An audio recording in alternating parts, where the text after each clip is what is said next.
Okara D H O hospital city کے باہر medical سٹوروں پر سرکاری میڈیسن فروخت ہونے کا انکشاف۔ ہاسپٹل میں داخل دل اور شوگر کے تمام مریضوں کو لگنے والا انجیکشن میڈیکل سٹوروں پر مہنگے داموں فروخت۔ پی ٹی آئی کے ایڈیشنل سیکرٹری قاری حفیظ اللہ بلوچ کی نشاندہی پر میڈیکل سٹور والوں کی مریضوں کے لواحقین سے ہاتھ پائی۔ آج اسلام آباد کی زیر صدارت کرونا وائرس کے حوالے سے اہم اجلاس میں تمام D I Gs, S S Ps اور ایس پیز کی شرکت۔ کرونا وائرس کے حوالے سے ایمرجنسی کنٹرول روم قائم کر دیا گیا۔ کنٹرول روم روزانہ کی بنیاد پر بیمار افسران اور جوانوں کی نشاندہی کرے گا۔ تمام S S Ps control room کی نگرانی کریں گے۔ اس حوالے سے تمام ناکاجات پر ضروری سامان مہیا کیا جائے گا۔ تاجران آل پاکستان کا لاہور میں اجلاس منعقد ہوا۔ تاجران صدر آل پاکستان خالد پرویز اس اجلاس کی صدارت کریں گے۔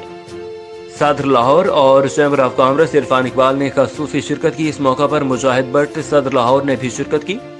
عبدالرزاق بابر جنرل سیکرٹری بھی شریک ہوئے اور لاہور کے سینئر نائب صدر سر عرفان خان بھی شریک ہوئے۔